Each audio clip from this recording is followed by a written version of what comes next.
Itu Samsung update yang Pagaralam melaporkan terjadi longsor di kawasan Pendikat Kota Pagaralam, jalan yang berbatasan dengan Kabupaten Lahad dan Kota Pagaralam.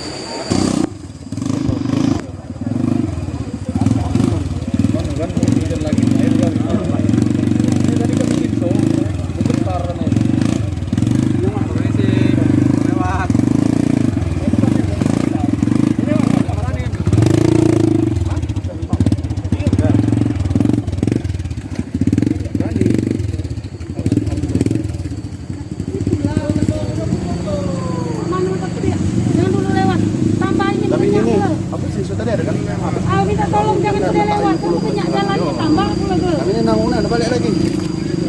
Itu enggak tuh.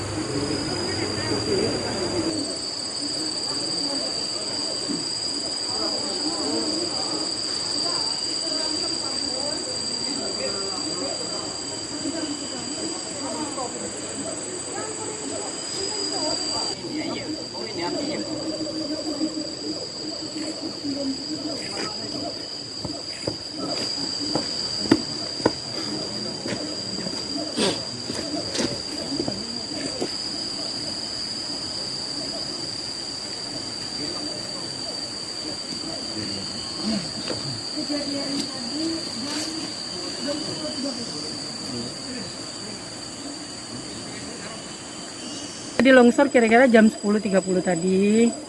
Ini terjadinya longsor secara tiba-tiba, kita tidak tahu ya, karena tadi malam ada curah hujan. Mungkin karena curah hujan tadi malam. Jadi akibatnya longsor ini gimana, Bu? Jalan tidak bisa dilalui apa gimana, Bu? Jalan untuk sementara akses terputus.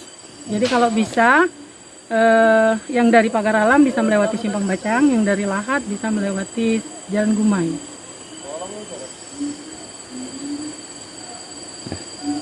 Jadi upaya kita apa yang dilakukan, Bu? Upaya kita sudah koordinasi dengan Balai, dengan PUPR Kota Pagaralam dan Dinas Badan Penanggulangan Bencana. Untuk saat ini kita sudah sedang menunggu alat yang dari Kota Agung untuk menyelesaikan ini. Karena yang dari Lematang itu tidak memungkinkan untuk turun, harus pakai mobil untuk membawanya. Demikian.